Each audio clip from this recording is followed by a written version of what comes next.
Welcome back, everyone, to Show and Tell. This is just my small adventure to highlight the creators and contributors to the Magic community. Today, I'm super excited to be joined by streamer, Magic ambassador, octopus friend, the crank master himself, Corey, that TCG guy. Hello. Corey, You can't see this. I got a little mini octopus, but he's my green screen doesn't really mesh well with his color. It's actually kind of cool. It's a kind of like a cool, almost like a painted. What was that? What was that game? Isn't there like a game where they're squid people and they shoot ink guns? Oh yeah. Oh God. Oh geez. Yeah, the Nintendo one. Yeah. Oh God. Ink something. Oh no. Splooty boys. Oh, I'm a terrible gamer. Yeah, I don't. It'll come to us, or I'll Google it real fast, and we'll. That's exactly what I'm doing. Splatoon. Splatoon. There we go. Got there. We got there. Yeah. Reminds me of a Splatoon character. Anyways, back to the original. Yeah, back on track. Yeah, thank you so much for sitting down with me this evening. Super excited to kind of chat with you. So usually when I have a guest on, I like to start with their kind of Magic origin. And when did you start playing Magic? What got you into the game? Yeah. So this is a two-part story. I first started back in I guess middle school or maybe early high school. So this was 2002, maybe 2003, something like that. And I had one friend that I played with who lived in my neighborhood, and we would just buy the expert level pre-con decks, the just 60 card pre-made decks, and they had like expert level or medium level, whatever it was. Yeah. And my friend beat me. I kid you not, he beat me in every single game we ever played together. So I gave him all of my cards at the time, and I said I never want to see this game again in my life. This is miserable. And then he moved to Canada with all the cards, and I never saw him again until fast forward to 2015. I was playing Hearthstone on my iPad at work, which I probably shouldn't have been doing, but I was. Yeah. And my coworker came over to me and was like, "Hey, that looks cool. Have you ever played Magic?" And I was like, yeah, years ago, but it was awful, and I hated it, and I never want to see it again. And he's like, "Well, you should just come to my house and come try it out, blah, blah, blah." And I blew this guy off so many times. I never went to his house because I just didn't want to do it. I was like, I'm not going to like it. I don't care. And then I don't know. One day I just was like, fine, fuck it. Let's play. Fine, we'll sit down. We'll have a game. And then ever since that day, I've been playing nonstop pretty much every week. So a long time ago, but I would say seriously since 2015 and on. So yeah, I got you. Years. Almost a decade. Jeez. Let's not think about I trust me, I'm right there. I think anytime I talk about when I started playing in junior high, and that was 98, and then I start getting really depressed, and I go, okay, and and like a lot of Magic players, I played and I stopped, and I played and I stopped, and even my most recent run, that I'm in the middle. I say middle, who knows what I'm, but I think when Dominario came out, that's when I kind of came back to the game, which I think Dominario was 2018, maybe 2016. Yeah, it was pre-pandemic. Yeah, I think it's. I know that much because I was in my old office at the time, so it would have been before that. Yeah, so 2018-ish, maybe late 2017, something like that. Yeah, which even that is wow, I've been doing this again for 7 years, so that's wild to think about. Wow, 7 years. I missed those. I missed my knees from 7 years ago. Let me tell you. Yeah. So, but yeah, I feel like Magic players, we always come home, right? We always come back to the game. It finds a way to get its little dirty meat hooks into us. So was it, when you went over to play, was it just kitchen table? Was it EDH Commander? That's nope. It was kitchen table stuff. It was the core set 15 had just come out. M15 had just come out. So I had gotten, at the time, they were I can't remember what they were, starter kits, or I think it was just called a starter kit. Something and it was it looked like a bundle box almost, and it was a bunch of cards from each color, and they had loose synergies with each other. Yeah. So I bought that, and then it was a green-white pre-constructed standard deck. Yeah. And then it was just hodgepodging out whatever stuff I could find together into decks. And it started off, just very kitchen table-y. We weren't playing standard or modern or anything specific. It was just whatever cards we had lying around, we put it all together and made decks out of. Yeah. And then eventually, the same friend who was like, "Hey, you should play." He was like, "Hey, they have these pre-con. They're called commander decks, and it's 100 cards, and you have 4 players, and everyone plays at the same time." And at the time, there was 2 of us. There was like 5 or 6 of us in this group that played together, and there was 2 of us that were like, "That sounds awful. Why would I want to do like? Why would I want to play 4-player? Like, it takes long enough for a turn when you're going back and forth between 2 people, like."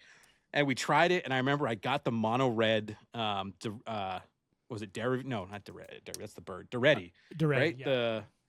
Yeah. I got that deck. I bought it. I went to Walmart and I bought it because at the time I didn't know what a local game store was because I was literally just buying things wherever I could find. Like Newbury Comics was where I bought a lot of cards at the time. Yeah. And I remember we played it, and there was 6 of us. We played a 6-player Commander game for the first time I ever played Commander.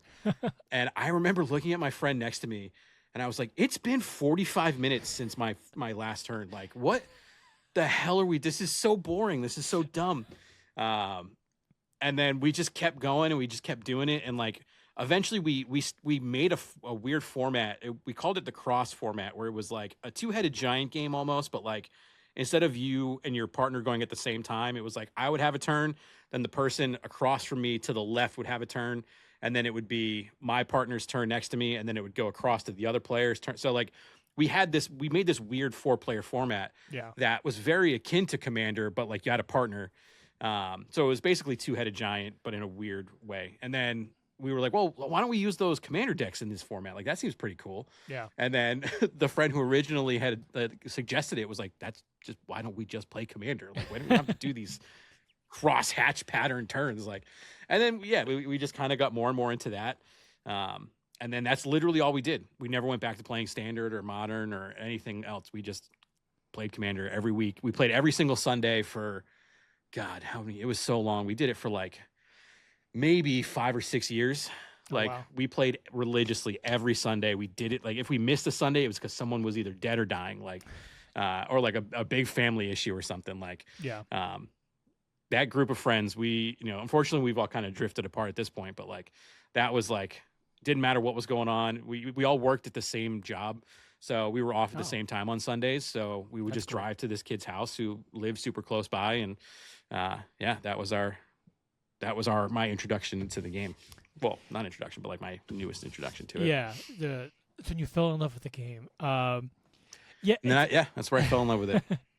It's so funny. Like, for me, as someone who also came from like a really kitchen table background, like the weird stuff we used to do before, because I'm like a mostly a Commander player now as well. But like I can remember, playing on the sidewalk in junior high, like 101. And I can remember, in college, just we do 60-card decks. We didn't really know what formats were. Like we knew, like I think stuff existed, but like it was just again whatever cards you had or whatever. You go down to the local comic book shop. I went to UC Irvine, so there was a comic book shop like right across from the campus called shout out Alakazam's.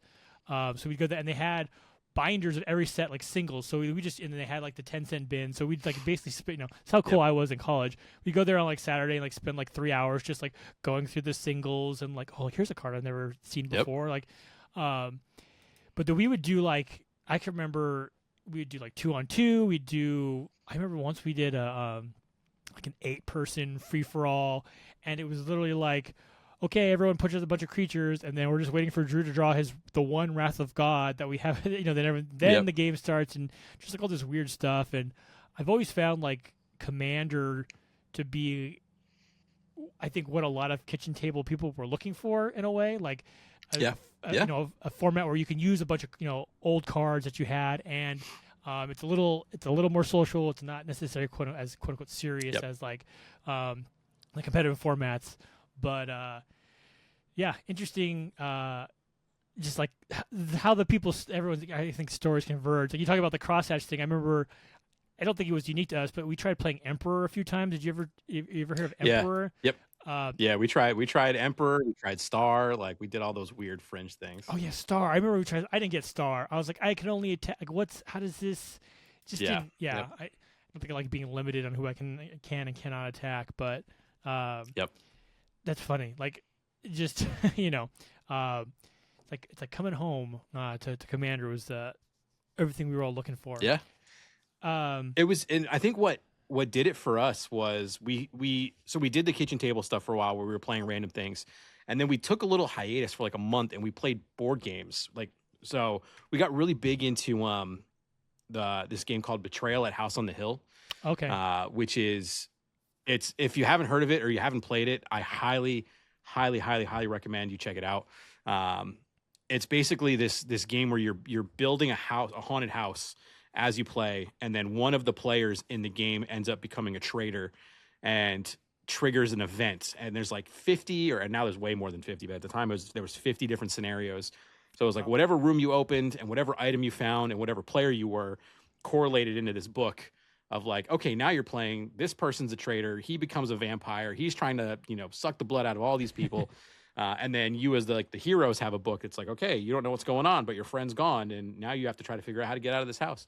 And so we started playing these collaborative board games together, and that then bled back into us being like, well, why don't we try more of that, like, 4-player game play? Because like we like being able to talk to each other while we were playing games, like you mentioned earlier, the social aspect of it. Yeah. So that's where I think we went from playing those more competitive, well, I say competitive, but those one-on-one more serious games, to playing these big group fun board games where we were a lot more social and everyone was laughing and having a good time, and we were all interacting with each other. And then we started being like, well, let's try and bring that back over to playing Magic more, and which we did, and we kept playing board games on the side here and there, but it really just bled into us being having fun with the social format that was Commander. So yeah, it's pretty crazy talking about, you mentioned the board game stuff, like just the boom in like board games in general. We are kind of in the middle of like I have two friends who are really into like they go to what's it, Board Game Geek, and they look up the score, and like they pre-order the stuff, and like one of them I'm pretty sure has, I know one of my friends has like 100, another guy has like 100, almost 200. I'm like, have you played all of these? He's like, oh no, I haven't even. There's some like you may or get to, because it's like you try one, and if you like it, it's like, all right, cool, like let's play this for a while.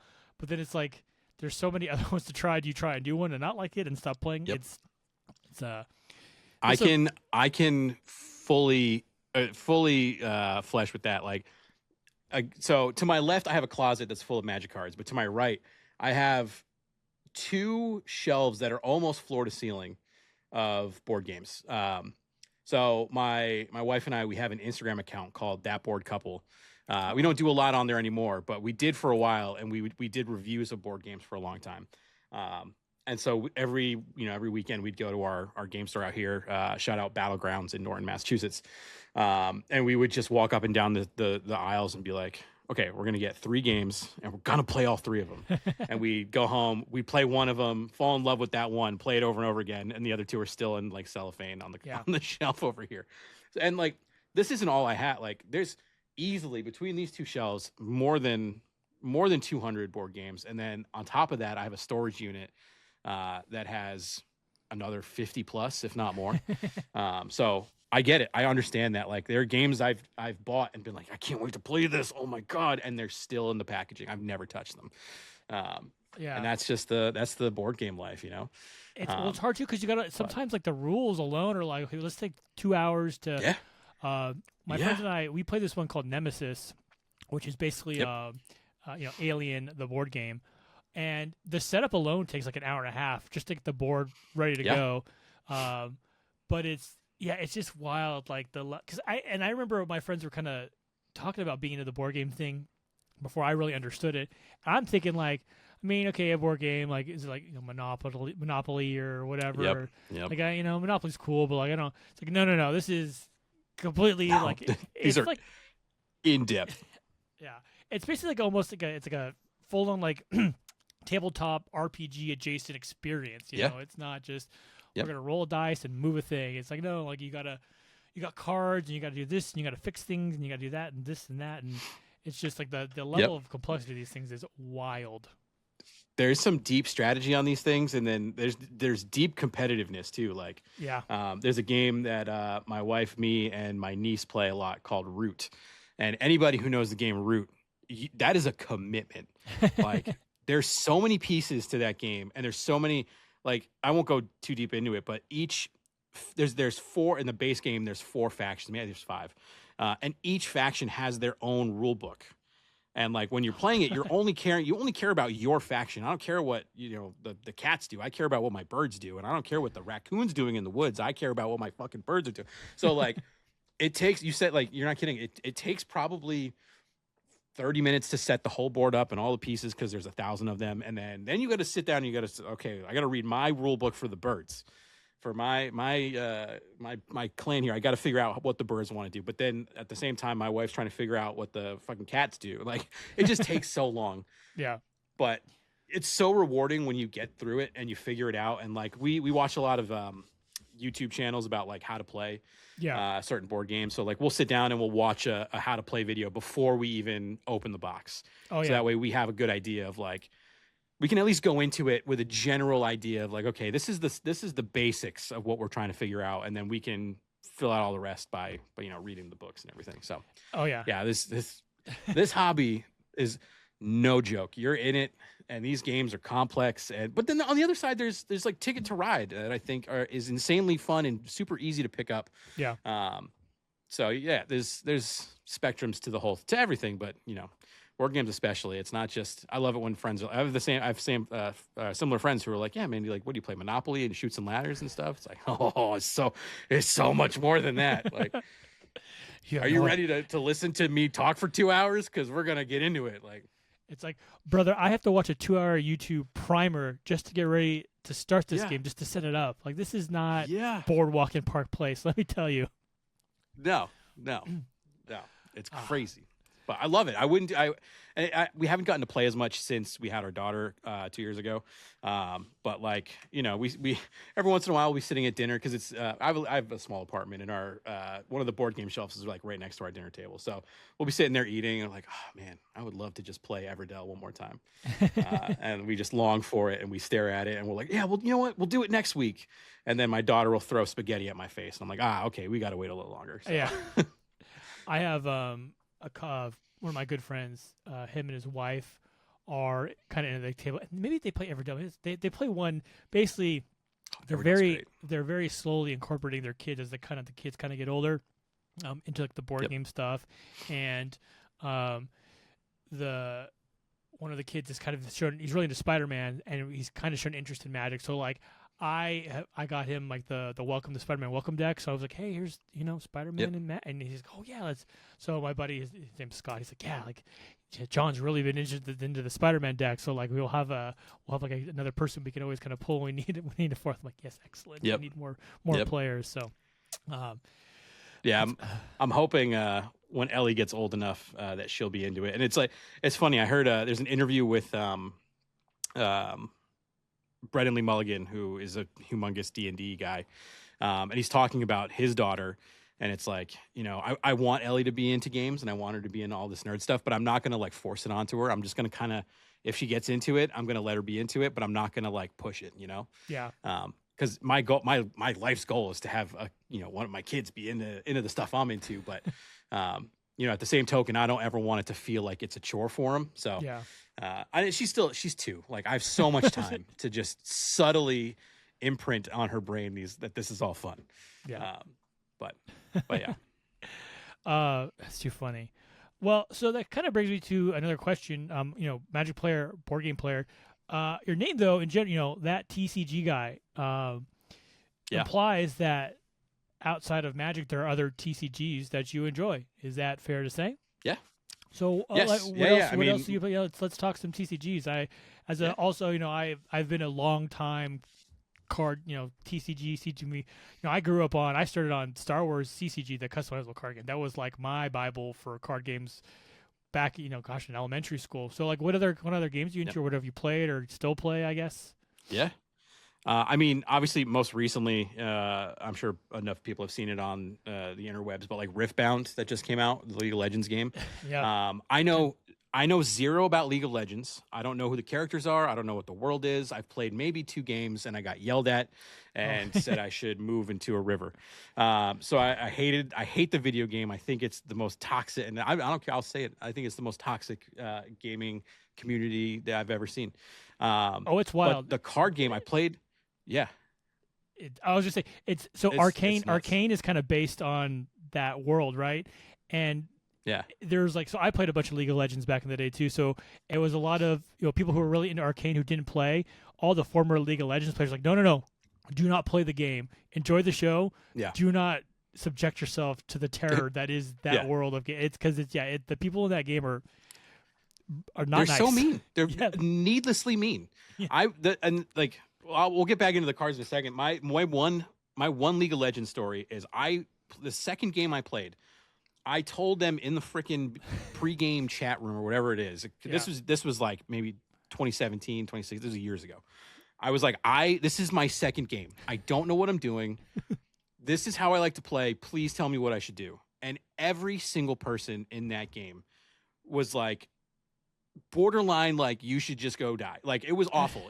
They were so mean. Yeah. And I remember sitting there, like, I can't believe, I couldn't believe anyone was saying the fucking vitriol that was coming out of these people's mouths.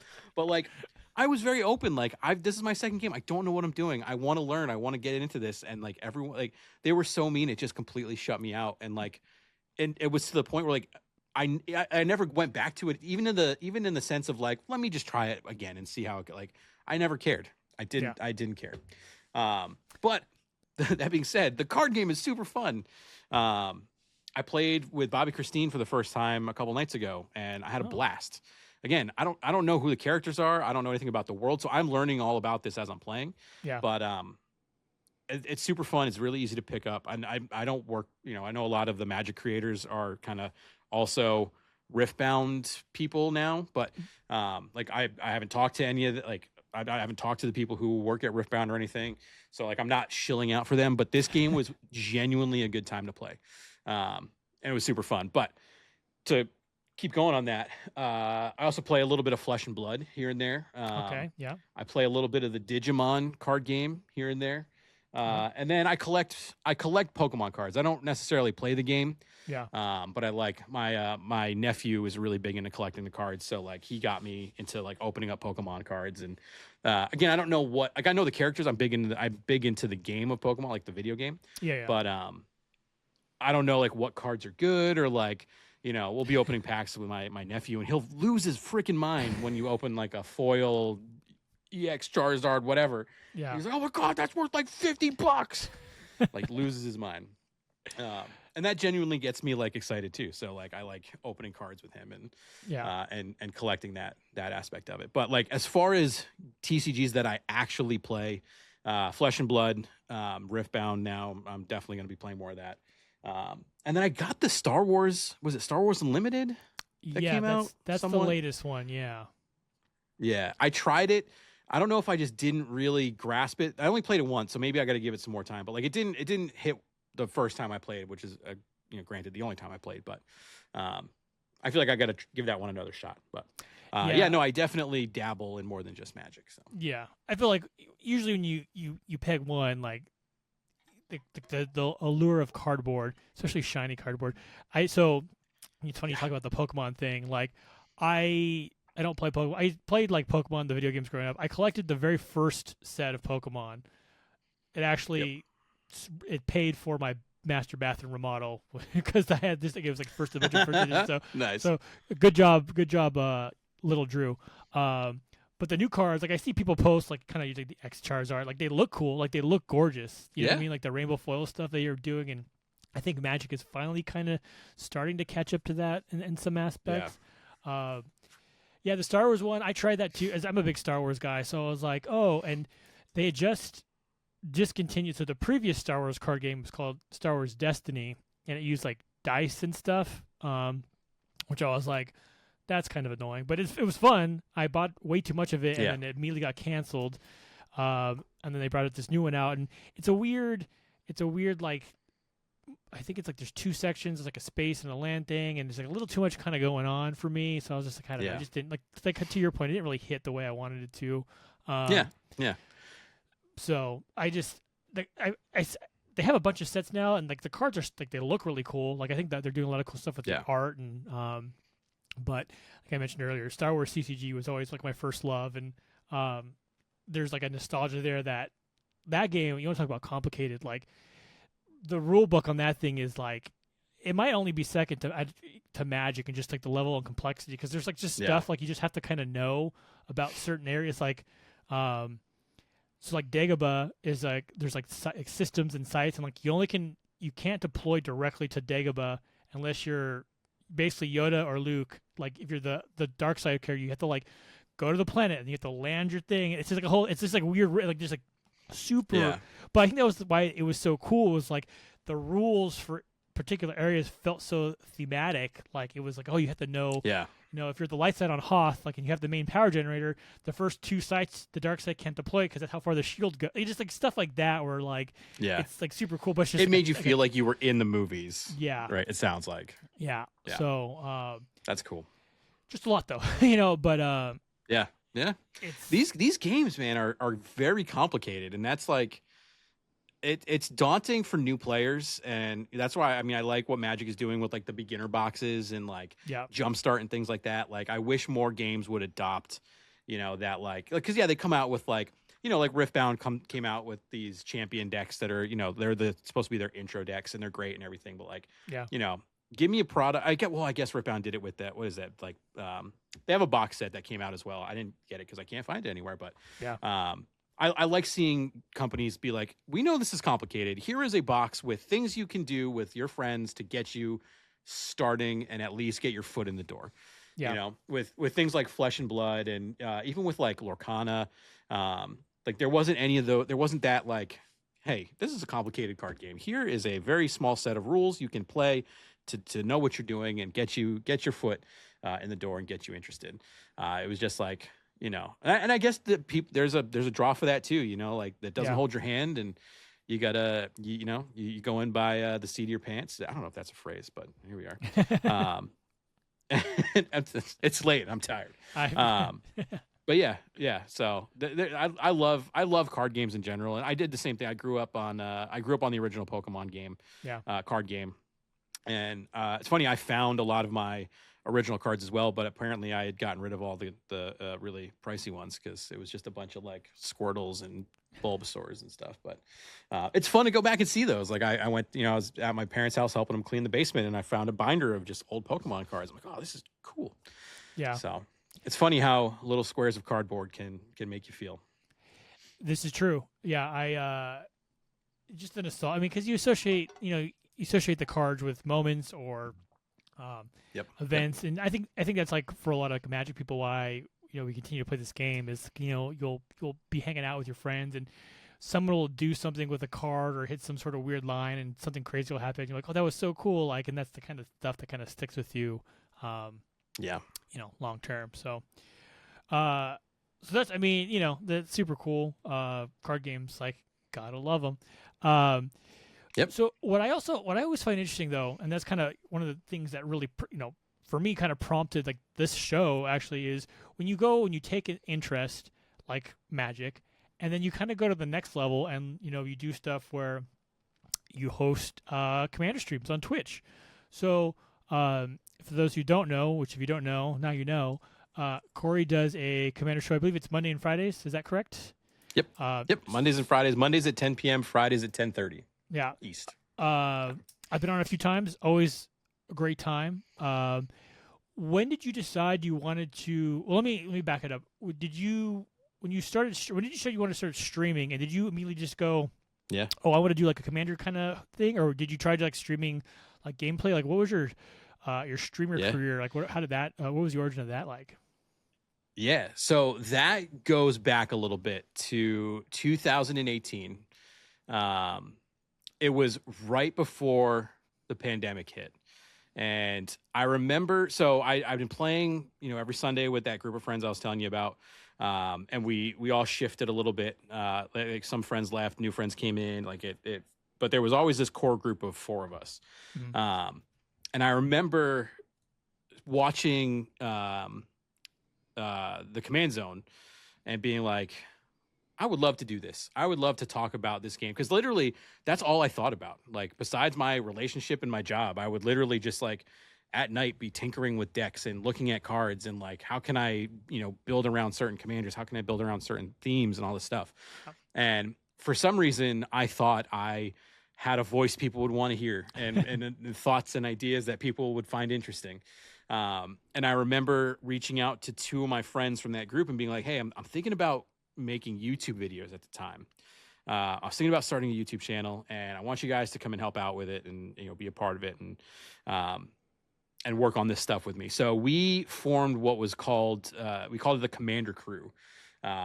And again, this is back in 2018, 2019 era.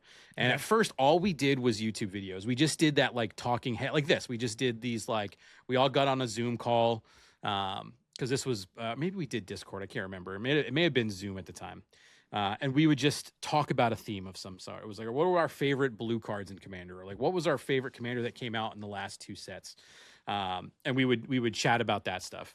Because this was pre-Spell Table. Spell Table didn't exist at this time because this was, again, before the pandemic. So fast forward a little bit, we decided to try to start doing in-person gameplay stuff. So I bought a cheap GoPro off of Facebook Marketplace that was like barely working, and it was like 6 generations old. And I duct taped it to a cymbal stand that I would put over my kitchen table. And then I had like a Blue Yeti microphone that I plugged into a laptop, and I put it in the middle of the table. And I was like, all right, we'll play and we'll record it. We'll see what happens. And we did that for a long time. We did in-person Commander games that I would try to edit down and like make it look all flashy. And I didn't know how to edit at the time. So it was like very clunky and didn't look very good. And sound quality was, troublesome at best. But so we did that for a long time. And then 2019, 2020 hit, pandemic hit. And we started doing stuff on Spell Table and doing more virtual games, things like that, which made it a lot easier to kind of like coordinate and do all the stuff online. And then through some unfortunate disagreements or other things or whatever, well, I guess before that, we started streaming because at that time, a lot of streamers were starting to pop up. So like Filthy Casuals they were some of the first people I met in the content space. Like outside of my friends. So I played a lot with them on Spell Table. And then they were the ones who actually kind of convinced me like, hey, you should probably start streaming this. And I started up doing that. And then again, fast forward after we started streaming, we all decided, well, there's a lot to that story. We won't get into it, but ultimately, we less than amicably parted ways. This group, to a degree, like I'm still like we're friends and we still chat every once in a while. Like we catch up and like, hey, how's your family doing? We're great. I see one of the guys. He's one of the other. I won't name. I mean, if you know me, you know who the people are. But one of the members of it is still pretty prevalent in the content sphere, and he does a lot of stuff with like Pauper EDH and some other companies and things like that. But I have no ill will towards either of them. But we all decided it was best for us to just separate our all our stuff. And that's when I went off on my own, became That TCG Guy. And YouTube kind of fell off to the sidelines because it was a lot to edit the videos, and I was doing it all by myself. And I do shorts now. Like I do all short form content, and I do the streams and stuff. And the streaming was just, I had so much fun playing with people, other content creators and other friends and stuff that I met online, that I was like, this is just something I want to do. And I don't care about, obviously you get subs and Twitch subs and all that stuff. Like, a little bit of revenue comes in from that, but like ultimately the goal for that from the get-go has just been, I want to play Magic with my friends and then talk about what we're doing while we're doing it. So that's where that started. And I would say since 2020, it's been pretty consistently, except for when my daughter was born, I took, 6 months off. I've consistently been streaming at least once to twice a week for the last 5-6 years on my own. So, and it's just a fun avenue to do this. The friends that I've made doing streaming are invaluable, like you included. And like I said, the Filthy Casuals, Lady Foxglove, Zoe and Doc. There's a million people. Benji, Cop, Noah. I can't name everybody. There's too many friends that I've made doing this, and then being able to get to go to events and be creators at it, be a creator at events and stuff like that has just been incredible. So that's kind of the very short-handed version, maybe a long-handed version, I don't know, of how I started all this. Well, no, it's it's interesting because a few things actually, because there was a lot of people I've had on the show the pandemic was a kind of a big ignition point for a lot of people just because we're all stuck inside, right? And nothing kind of going on. Yeah. But it's interesting you started on YouTube because it's like such a different beast, like YouTube and like Twitch and streaming. I don't think people realize. So for me, like, I come into this and I'm always intrigued at like the kind of the back and the inside baseball stories, right? And like I always I don't think people realize the amount of work that kind of goes into either maintaining a YouTube or maintaining a Twitch, because I tried streaming for a little bit and I like hated it. I fussed around with some ideas. I remember at one point during the pandemic, I'm pretty sure I was streaming playing Final Fantasy VI while riding an exercise bike because I was trying to like stay right, yeah. I was like, this will be my thing, and like someone can redeem a point and I'll have to pedal really fast for like, we tried we were trying stuff, right? But like was not for me. Love guesting on streams. A lot easier for me. I can pop on, I can make some jokes, I can wear a Wolverine mask. It's great. But for me, and obviously I can have, I have a video photo background. So like the YouTube of it for me is like, I enjoy sitting, maybe this is because I'm crazy, staring at the Premiere timeline, like doing stuff. Like I enjoy those kind of times where I'm sitting editing things and like finding new tricks and stuff and like new ways of like doing that kind of thing. But it all takes work, I think streaming especially is very underrated because I do think a lot of people think streaming is literally like, oh, you hit go live and then you just go. And there's so much back end stuff involved with not only like running a stream, but to your point, having a consistent schedule, like twice a week, pretty much for 5 years, that's wild to me. Like I am that's the kind of dedication you need to have to be like a successful streamer, because people are looking for that consistency, because if you're not there, they'll find someone else to watch, right? They'll fill that gap somehow. And that alone doesn't include like scheduling out guests, weeks in advance, getting people on, maintaining the stream. And just like a stream is, you're playing, first off, you're playing a game. And you're like being like a game show host in a lot of ways, like because you're talking to the audience, you're talking to chat, you're talking to your guests, and you're just moving the stream along, like, right. That's like, it's like you're juggling all these sort of balls. And anytime I'm on someone's stream, I'm always just like, man, this is like, I just think it was, I couldn't do it, because I've been on your stream a few times, and you're always it's late. I think we're probably about the same age. I'm on the West Coast. You're on the East Coast, so like it's late for you right now. It's like 11 o'clock for you. It's 8 o'clock for me. I am exhausted. I could not be. I can't be. I could not be awake right now. I'd be passed out of bed.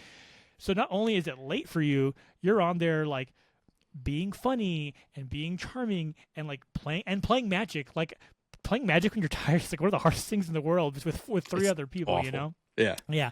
So like there's a reason. There's multiple reasons why I do the stream late too. Like I mentioned earlier, I have a daughter, right? So for me, when my daughter's awake, I can't say I'm never on my phone like doing content stuff, but like for the most part, when she's awake, I'm shut off from this part of the world, right? The content stuff. It's very important to me that I'm present for her when she's around and she's awake, and like we're having our own time and we have our own routines and things like that. So for me, the late night stream is mainly for that. Like if it wasn't for that, I probably would start a lot earlier. Like I would probably start around 8 o'clock ish if I had it my way. But my daughter goes to bed at like 7:30, 8 o'clock. Sometimes she doesn't fall asleep right away. A lot of times she doesn't fall asleep right away. Or sometimes I pass out with her in a rocking chair. We miss scheduled appointments to make videos. Who would do that? So yeah, like I've always streamed a little bit later too. So like I think my body has just become like, okay, on 2 days a week we become Batman. Like we're just gonna play through the night and do what we got to do. But yeah, that's a little peek behind the curtain why I stream late. And also like I've said this publicly quite a bit, and I say it on stream a lot too. When you stream later, everyone raids into you when they're done. Yeah, like. It's a little strategy I figured out real early on. Like those 10 o'clock streams, like people start at 8 or 9 o'clock, and there may be a little overlap. Like I know Benji and I overlap each other quite a bit. Like Benji on Mondays and Fridays streams at like I think 8 or 9. but 5 out of 10 times when he's done, he raids into my stream, and it's beneficial for everybody. Yeah. So there's a little bit of strategy to the late night streams on the East Coast here, because you have all your West Coast friends who finish up, and then they're like, oh, well, Corey's streaming, let's send him over there. And I love it. I love that. And I end off the night with a ton of friends hanging out, and that's why I do this, is to just hang out with friends and play a fun game and chat about it. So yeah, and that's you kind of joke, it's like this kind of secret you stumble upon, but like that's also part of the reason why I like doing these shows as well, is like, for people who may be interested in like how you kind of got your start, or the thought process you put into your streams, like that's something that like makes a lot of sense. It's like, yeah, if I do it later, like I can catch the people ending streams at 8, 9, 10 o'clock on the East Coast time, and that's going to pull in a brand new audience of people, and then that's how you just like meet people, and then you and it's funny too, because it's like you make these relationships and you kind of make these friends, and it's so easy sometimes to be so guarded about like your views and your subscriptions and your streams or whatever. But I have found, I think for me, one of the most engaging parts of the Magic community, and why I think I've stuck, really been engaged as much as I have, is everyone's so nice to, like, for the most part, like so nice to each other. Everyone really tries to, to your point, you're talking about the filthy casual, Donnie and Jen, they're actually one of the first people I started talking to, like, over Twitter, back when it was functional. But you know what I mean? Like, just meeting them and like how nice, they were, I think, what, the 5th or 6th guest I had on this show. I don't even 10, 5, whatever. And like they're just so nice, and they're just so, and it's like, and they've always been that way. And there's so many people you just kind of meet and you can talk to. I always think about this story. I used to do wedding photography, and when I first started out, I knew a pretty good amount of wedding photographers, and I sent a few of them questions about like, how much do you charge for this, or what are your thoughts on this? And so many of them were like so afraid to tell me anything, as if I was going to steal their clients. And I'm just like, there's plenty of wedding clients to go around, and like I'm new, like the clientele looking at you and me are totally different worlds. But I had one friend who, she was super nice, super open to any whatever, and I was like, see, you know what? I'm going to be like that. If anyone ever has questions about anything I know, photography or whatever, like I want to be that person. And I think that's a very present thought process in the community, which I think is a big testament, I think, to why it's the way it is in a positive way, For sure. And I would feel like you want to be that person, right? Like if someone comes to me and they're like, hey, I really like your stream, I really like what you're doing, how did you get to this point? Like, what do you do for your, your back end streaming stuff? Like, how do you set up your OBS? How do you set up your chat stuff? Like, I take that as a compliment. Like, I'm not going to sit there and gatekeep, like, well, it's proprietary information about how I do my alert. Like, no, I go to this website, I download some cool alerts. Here's how I set them up, and here's how you can customize them to your stuff. Or like, here's how you make the game look more engaging or whatever. Like, it doesn't matter. Like, if someone's coming to me, and it doesn't happen a lot, but there's been a few occasions where people have asked me how I set up Spell Table, or how I set up, how I got Spell Table to be in OBS, or how I set up my camera and everything. I will gladly sit there and gush over all that stuff, but at the same time, I'm a theater kid, so I like the attention and I like people wanting to talk to me. So, okay, that explains. So there's that portion of it too. Yeah. My wife's a theater kid. There it is. Too, there's so, the big secret. There we go. But it's like, if someone's coming to you to ask for this advice, like it's really a testament to what you've accomplished, right? Because if someone was to come to you, it's like, there's so many people out there that they want to know how I'm doing. That must mean you're doing something right, So, I just think, it's just. I think that's a very, there's so many gatekeepers, I think, in gaming spaces, like in general. I think we in the Magic community have found a lot of opportunity to open doors for people and make space for people. For the most part, like, you're always going to have whatever. But, generally speaking, I think for the most part, there are a lot of opportunities to be welcomed in and to answer questions and to kind of be useful, which I think is why this place is it's been so nice. I think it's why there's so many awesome people sticking around and making stuff and doing that kind of stuff. Yep. Okay, I have a question about short form, but I need to. Okay, you mentioned you had a cymbal stand for your GoPro. Yes. Do you play drums? Yes. Are you a drummer, or have you played I drums? I I in a past life, yes. When I was in college and high school, when I was in high school, I played percussion for the school band. Same thing in middle school. I did like marching band and all that stuff. Did a little bit in the beginning of high school, but then like midway through high school, I joined a Red Hot Chili Peppers cover band. Okay. Which was wild because I didn't even like them at the time, but I was like, they want me to play drums. Okay, let's do it. So yeah, I played drums in that band. And then I, in college, joined a band called Auburn as their drummer and singer. Oh. And that was, if I could go back and do any part of my life over again, to experience it, not to like change anything, but to experience it again, it would be going back to like playing music with that band because that was super fun. It was this like hardcore screamo southern rock band from Boston, like from Massachusetts, which was crazy. So there were these really like chunky, heavy southern like hardcore riffs, but then there would be these really cool melodic like singing parts. So there was like the main singer was this guy. What was his name? Was his name Brian? I think his name was Brian. He was a screamer, and all I did was scream. And then there was myself and this guy Vinny were like the clean vocalists, the clean singers. And man, that was so fun. So like, if you ever heard of the band Under Oath, the singer of that band is a drummer as well, and he was my biggest inspiration. And I love playing drums. I love singing in that band. And it was so fun. I have a couple of videos like saved on YouTube playlists, and I'll go back every once in a while and just relive those. Yeah. Okay, so that's those days. So that's funny for multiple reasons because I played in a band in college. We were very hell yeah. I would joke we were post-hardcore, which is kind of might sound like we're just, we were very inspired by like Thrice, Rise Against, like that was kind of our kind of sound. Same thing though, like when I playing in that band, like there's nothing, that experience you get playing like live in front of people, it's unrivaled. Like it just when you're up there, that feeling. So okay, I'm gonna tell you an embarrassing story because I can't remember. I wonder if I've seen you talk about drumming, but sometimes in my most imaginative moments, I think about like it'd be cool like a Magic the Gathering band, and I think I picture, because I play bass, and in my head it's like it's Ristic Study is on guitar and I'm playing bass, and then I think I can't remember who I can imagine on guitar. I think maybe Bugs, Bugs Matrix plays guitar, and then in my head you're always the drummer.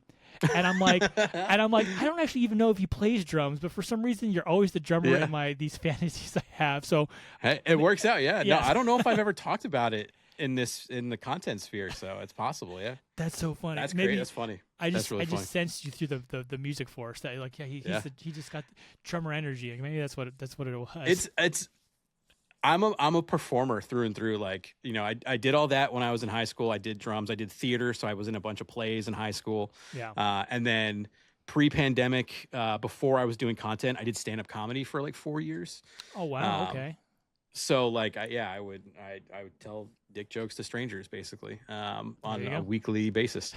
And so, and then that naturally bled into doing this stuff. Like, I like to, like you said, like that feeling of performing and like playing, especially with playing music, it was something so different about it than like doing comedy or even doing this. That's like transformative. I don't know. It was great. I loved it. And it was such a bummer when that era ended. And it was, for me, it was because I basically like almost flunked out of college because I was so focused on the band. Oh yeah. And like we were playing shows every weekend, and we were doing practice, 2 or 3 times a week.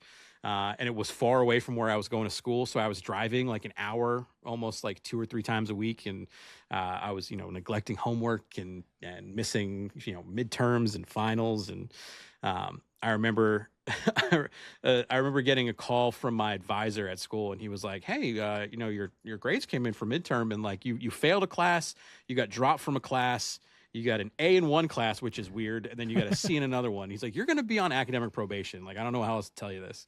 And I was like, "Oh, not good. Okay, so what do we do to fix this?" And he's like, "I don't know what you're doing outside of school, but you got to stop that and focus more on this."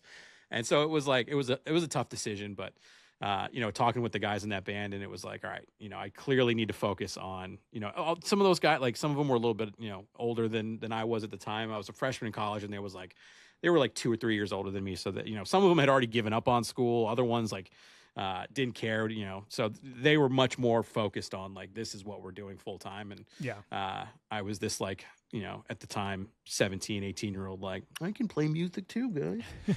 So, yeah, I agree. Performing in that essence is I have dreams about it. Like, that's the crazy thing is like, I'll have very vivid dreams about playing drums in a band. And then I wake up and I'm like, damn it, it's not real. It's tough. So. I think at one point, my junior year of college, we were kind of getting serious and doing some stuff. And our drummer knew a guy who lived in Vegas who had his own recording studio. And there was like, I'm pretty sure there was like a 3 or 4 day span where we were seriously considering dropping out of college, moving to Vegas, and kind of doing like the Vegas music scene kind of thing. Glad we didn't in retrospect. Yeah, right. But yeah, I'm lucky now that I get to play. I play in this, like, I'm not a dad, but I would call it a dad jam band. It's 2 of my oldest friends. And we get together in one guy's garage and we just play like Tom Petty and just classic rock and like we just like whatever sound. It's actually kind of eclectic, some of the other songs we play, but like, Weezer and Neil Young or just whatever is interesting, or like, this is fun, like, let's try this. But yeah, there's something about playing like compared to stand up. I think, for when you're playing, I think it's a lot like, it's like for you're kind of experienced it with the audience, where like stand up might be like there. That, yeah, I get you. I feel you, man. Trust me. I know exactly what you're talking about. You're like, oh man, that feeling. So, so fun. But yeah, so if I do ever try to start some sort of Magic the Gathering band for like a con, hit me up. I will. We got a drummer. Yeah, perfect. All for it. So okay, you had mentioned short form stuff, so I had to bring up. I think kind of one of your newer kind of, I don't want to call it a bit, but in your new series, it's a bit. Yeah, your Magic Gathering friend listens to you. It's kind of, I think, is that okay? It's very loosely titled. Your MTG friend listens. It's kind of when I describe it to people, it's like your MTG friend listens about whatever. So this is okay. First off, are you familiar with? Do you know who Joe Pera is? Joe Pera Talks to You. Have you seen his show, or have you heard of Joe Pera before? I've not. Okay. I've never heard of it, no. So you would probably like it because it's very similar vibe. It's Joe Pera is this really like soft-spoken, like Midwestern comedian, and he had this show on Adult Swim, and it's like called Joe Pera Talks to You, and it'd be like some weird topic, but it would kind of be a little goofy and stuff. But there's one episode where he discovers Bob O'Reilly by The Who, and he like, it's like one of the. I'll send you a link offline because it's like it's like, and they're like 15-minute episodes. It's one of the greatest pieces of television I've ever seen.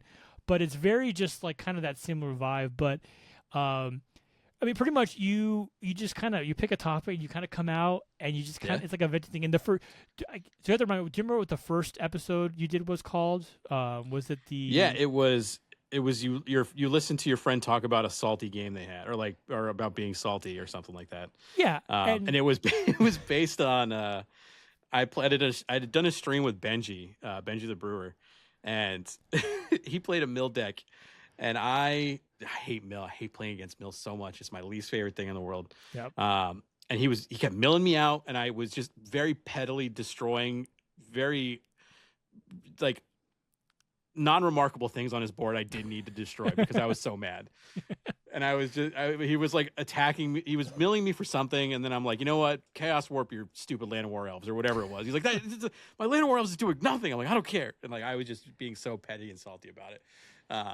And then, so the inception of that video, of that series came from, I watched a bunch of TikToks from Steve Byrne, the guy, the original Steve from Blues Clues. Oh yeah. Okay. He does. That's all he does on his TikTok and Instagram is he comes out and he's like, hey, I haven't seen you in a while. Like, how's things? And then just does that like, yeah.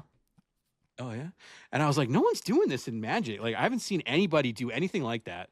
And there's so many things you can do, so many topics. And I've had friends send me a bunch of them. And like, that's where, like the misgendering one came in, which was, was a trip. We can talk about that too. Yeah. But it's such a fun. It was a fun idea, and like I remember my wife. I record them mainly on my porch, and my wife is sitting on the couch next to the screen door of the porch, and I was like, "Babe, I need like 5 minutes. I gotta go outside and do something really quick." And I like set up my little tripod and my camera, and I got my microphone ready, and I just start doing it. And like, there's one, I gotta see if I still have the take, but there's like, you can hear in the background go, "What the fuck are you doing?" Like, so confused of like why I'm standing there and just making faces at the camera.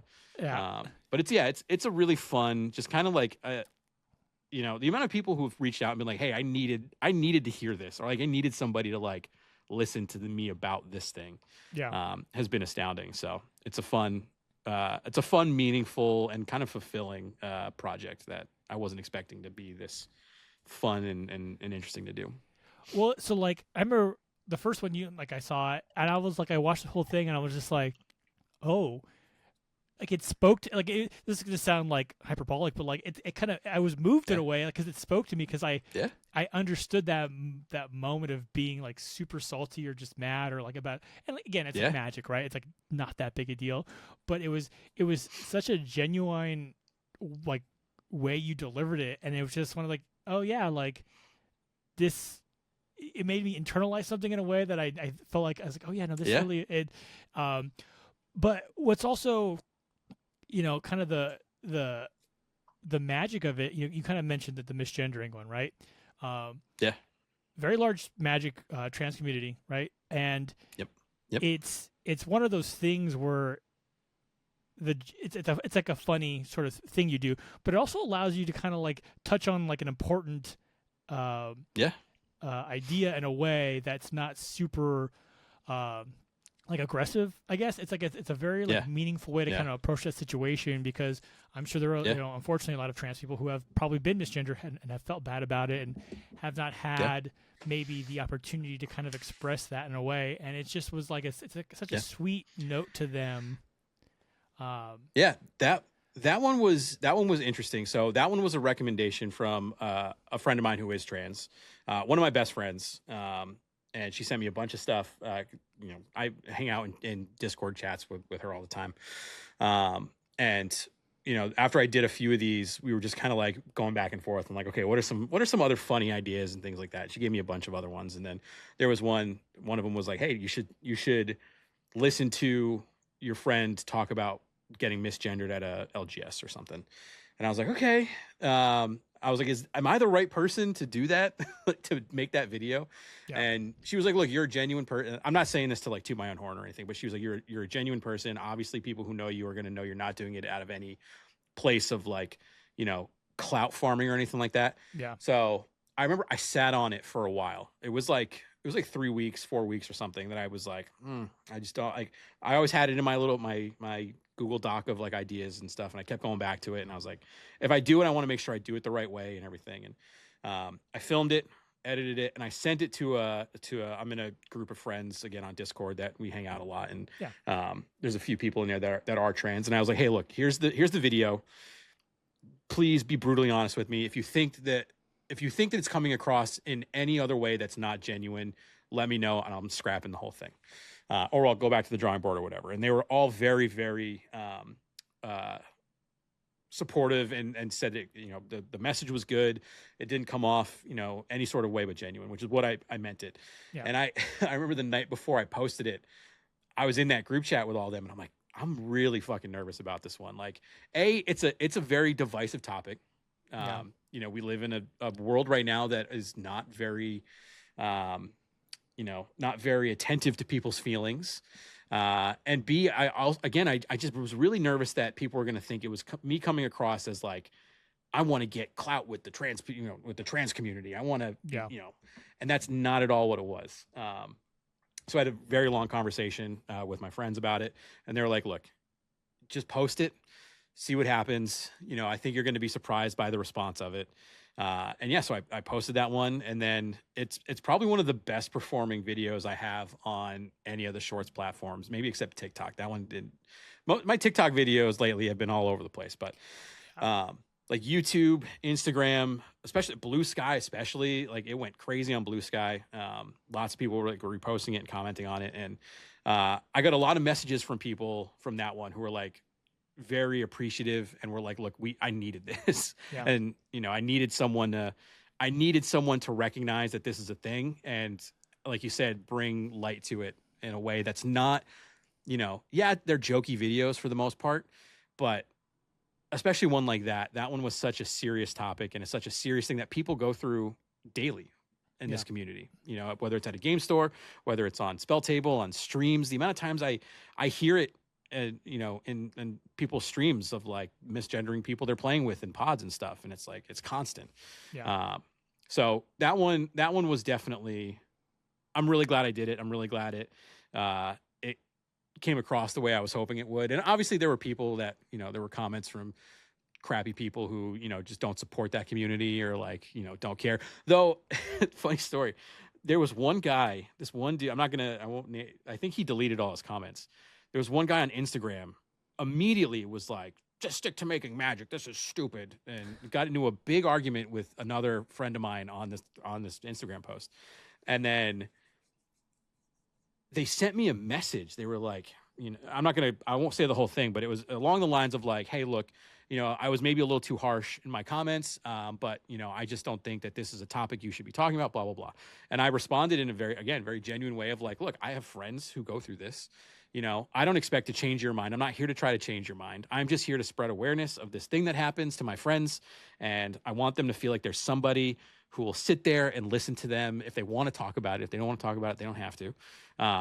And we went back and forth. I went back and forth with this guy for like 2 hours. And by the end of it, to some miracle, he was like, you know what? I've kind of been an asshole. And, I don't really know how I feel about all this, but I feel like I'm misguided in whatever I was thinking. So he's like, I'm going to delete all the comments and, I appreciate what you're doing and I'm really sorry. And I'll leave you alone. And I was like, did that just happen? Like, did this person change their mind? Wow. Yeah. Fucking crazy. So yeah, again, I could talk about that video all night. Cause it's a heavy video. I think, it's a heavy topic, especially coming from me who I'm very, like, I'm like a jokester and I like to, have fun, jovial times. But and I hope going forward with this, cause there's going to be a lot more of these. I have a bunch kind of loaded up and ready to go over the next couple weeks. I hope I can continue to have the funny ones, of like, there was the Halloween one where I'm in a Bluey costume. Yeah. Like, so we both lost that commander game. That sucked. And I'm like dressed as, Bandit from Bluey. But, then there are other serious ones where I hope, the same message comes across of like, I'm just here to listen to you. And I get this can be an emotional, it's a game, it's a fucking game, but it can be, you can get emotional. People can get really upset about things. And, I hope people can see me as a pillar to just, let all of the things you're thinking out and someone will be there to listen and be a friend, a shoulder to lean on, if you will. Yeah. No, I mean, yeah, I think like I'm a very cis hetero white guy, right? I've experienced a lot of privilege in my life. I worry about, if I do something, do people think it's going to be just performative, right? So, yeah. But I think, if you have a platform or an audience, it's those kind of small steps you can take to kind of help make them feel a little more appreciated, a little more welcomed, a little more safe. Yeah.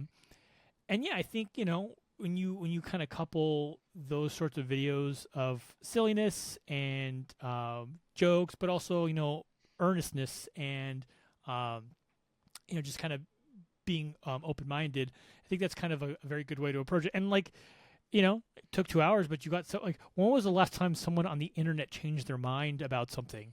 You know what I mean? I was literally blown away. Yeah. I was literally blown away that it happened. So I even said it in the message. I was like, I know I'm not going to change your mind. I know, and that's not what I'm here to do. I'm not here to all of a sudden snap my fingers and you completely do a 180. And then I wouldn't say he did a full 180, but he started the turn, and that was enough for me. So you planted the seed, like just even like that's. Yeah. I mean, and that's like the power of the power of these type of videos. If you can plant the seed, right, and someone starts thinking about it, and they can reflect upon their own biases and their own whatever, and maybe experience a kernel of empathy. Like that's really, I think, what it takes to kind of like get this sort of thing kind of, where we want it to be. So, yeah. So yeah, all I'll say is if all my content stuff ends tomorrow, I will be happy with that video being one of the last things that I've done that is done well. Yeah. So that was a I feel like an important video to come out at a very specific time in history. Again, I'm making silly jokes or silly videos about Magic. I'm not changing the world or anything, but I felt like, I don't know, that was an important video, and I'm hoping the people who enjoyed it for the right reasons and knew kind of the message that was being presented. So yeah, I just I think it's important to recognize that, like, you're not the president. Like, I'm not a Supreme Court justice. Like, we're not gonna evoke sweeping change, right? But if we can, we can be affect the spaces that we're in. It's like that's like that small change is where we can be useful, right? That's where we can act in a way that is meaningful to us and our friends. So I don't. I know you're like, oh, I'm not gonna. Don't discount what you're doing. Like I think it's important work, and that's that's the work we have to kind of put in these times. So, all right. Well, that was moving something to maybe a little lighter, just to kind of tell me about the yellow octopus. Oh God. Yeah. Mascot. Like what is I see it everywhere. I've never actually, I don't think I've got the full story. Your profile picture obviously is what is the yellow octopus? Is it an octopus or it's got to be an octopus, right? It's not a squid. It's usually an octopus. It's an octopus, yeah. You want to know that the story is that there is no story. Okay. I went to IKEA with my wife, I don't know, 2 years ago now at this point. It was before my daughter was born, at least. And they have those giant yellow octopuses in like the end. So when you get to the end of IKEA, the upstairs, I mean, I don't know how all IKEAs are, but the one near me, you get to the end of the showroom and there's a section of kids' toys, and then there's a section of stuffed animals. And there was just this octopus, and I do this dumb thing, and my wife hates it, where when I want her to take a picture of me, I'll just make a face of like, I call it my dead eye face, and I just go like, and she's like, you want me to take a picture? And I don't respond. And she knows that that's her cue to take a picture. So I grabbed this stupid octopus and I shoved it on me and like hung it off of my shoulders. And I made that dumb face that's in the picture. And she was like, am I taking a picture of you with this octopus? And I was like, yeah. And then she's like, all right. And so she took the picture. And then right around when, oh God, it was Commander Masters came out. Remember they were doing the treatment where it was like the solid color behind the like side profile of somebody. Yeah. Mm-hmm. Someone was like making those, and they wanted a picture, and I was like, I have this picture of me with this octopus, and they were like, well, it's not really a side profile, and I was like, I don't care, just do it anyway.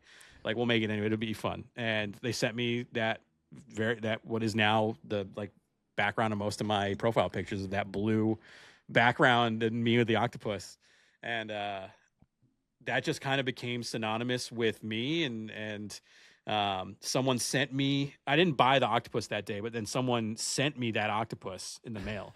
I got a message and they're like, hey, what's your address? I got you something. I was like, all right, here, whatever. And then a couple of days later, this fucking giant box comes in, and that octopus was in there. So that octopus then started coming with me to conventions. And then I went back to IKEA because they had a mini version. So I bought the mini version of it.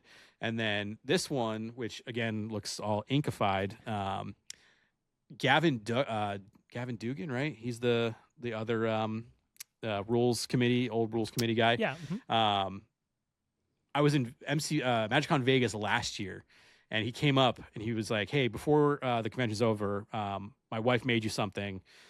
Because so I rewind a little bit. I made a Magic content creators Minecraft server. And I invited a bunch of people to it, and Gavin and his son, who I think are the only two people who still go into this server to this day, joined it, and they got to play together and on this server. So end of the convention happens, him and his wife and his son come over, and they're like, hey, we made you, we know that you like octopuses and you have that profile picture, and my wife made you this little crocheted. It's yellow. You can't really the camera the green screen doesn't help. We made you this little octopus as a thank you for like giving my son and I a space to hang out and play games together. I was like literally bawling my eyes out when they gave this to me. It was the nicest thing anyone's ever like given me. And you know, I haven't got like, no one sends me stuff. I'm not like that big of a creator where people are mailing me things that I, you know, talk about. But you know, having especially Gavin being who he is and like, you know, how important he is to Commander, along with obviously Sheldon and everybody else who was part of it. Like it was, I don't know, it was awesome. So yeah, that's again, that's the story is there really isn't a story. I wanted to take a dumb picture with an octopus. And now all of a sudden that is the mascot of the channel. Isn't it funny? I feel like especially really anything, but when you're like building a brand or making content, how the most inane thing can just become your thing, right? Yeah. It's just now, you know, the octopus is always going to be your thing. For better or worse, like you are stuck with that thing. And that and Crankin', which I took from a band that I love. Actually, the band that's on my shirt, Bill Murray. Oh, okay. That is like they do the same thing, like in all their like promo stuff and all their posts online. It's like they have a song called "Absolutely Crankin' My Mother Effing Hog," which is where it started. And now, like in the Bill Murray community, Crankin' is like that's the thing people say. That's the thing. And I've adopted it into my brand and my promotions and my posts on Bluesky and stuff. So that's hilarious. Crankin' and this little octopus.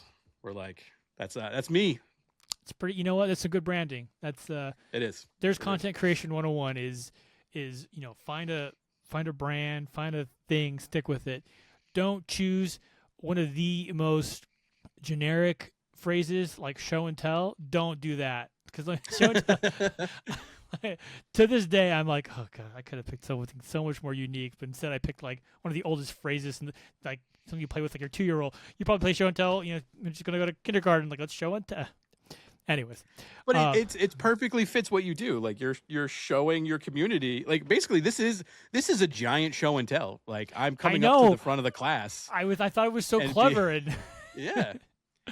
So like, this is my octopus. I brought him on my magic trip to Vegas, Nevada, Las Vegas. Like that's funny. Well, Corey, thank you so much for hanging out tonight. I don't want to take up too much more of your time. I did want to highlight, you know, every guest to come on, I'm gonna just pop up my community board real fast. We're just gonna hopefully I'll do the so I like to have my guests when they come on, they get to choose a group or kind of charity of their choice for me to make a small donation to. You have chosen the Cure for Alzheimer's Fund. So I'll just be making a small donation to them, just kind of as like, you know, thank you for coming on, and just kind of a nice thing being kind of due to you know, show my thanks for, you know, spending some time with me. And obviously, you know, Alzheimer's is one of those things that can really be devastating to a family. My grandfather's been dealing with himself, and it's tough. Like it's a tough thing to kind of have to deal with. So, I get it. So yeah, but yeah, thank you so much for being on. I will make sure to link all of your socials, your Twitch, Bluesky, all that kind of good stuff. This will be coming out. This will not be evergreen, so I'm just gonna say during my 25 days of content experiment I've been putting on. So are you going to be at MagicCon Vegas next year? I believe that's the next kind of big show coming. You will be at Vegas. All right. Yep. So as of right now, I will be there fully as a creator, not working with anybody this time around. Just going as your boy TCG guy. So awesome. I'll be there. Well, I look forward to seeing you because I will be there as well. Hopefully, we can get a game in. Heck yeah. Of course. And hang out a little bit, and I'll get to hopefully see the octopus, because if you don't bring the octopus, I'm like, where's the octopus? Oh yeah, Baby Reginald the third will be there. Zidane will be there probably. So perfect.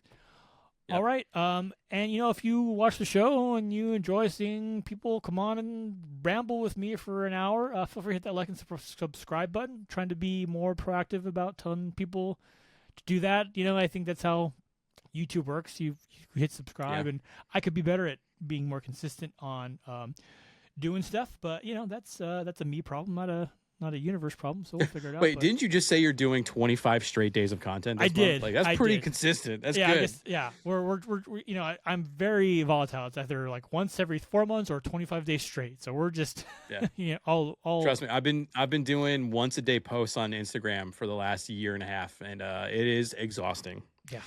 So it feels like it'd be so easy, but then like you got when it comes time to post, you're just like, oh my god, like, Yeah. Like, and I really? make every post the night before, which is dumb. I should do bulk. I should do them in bulk and then have them ready. But no, I wait till I'm literally. We're gonna get off of here, and I'm gonna go make my post for tomorrow. So here we are. There you go. All right, well, thank you so much again. And if I don't for having see me. you before Vegas, I'm sure I'll catch you around, and we'll catch you next time. Oh yeah, I'll be around. I gotta get you on a stream coming up when January schedule comes out. I'll Hit send me it up. your way. I'm ready. Hell yeah. All right. Have a good night. You too.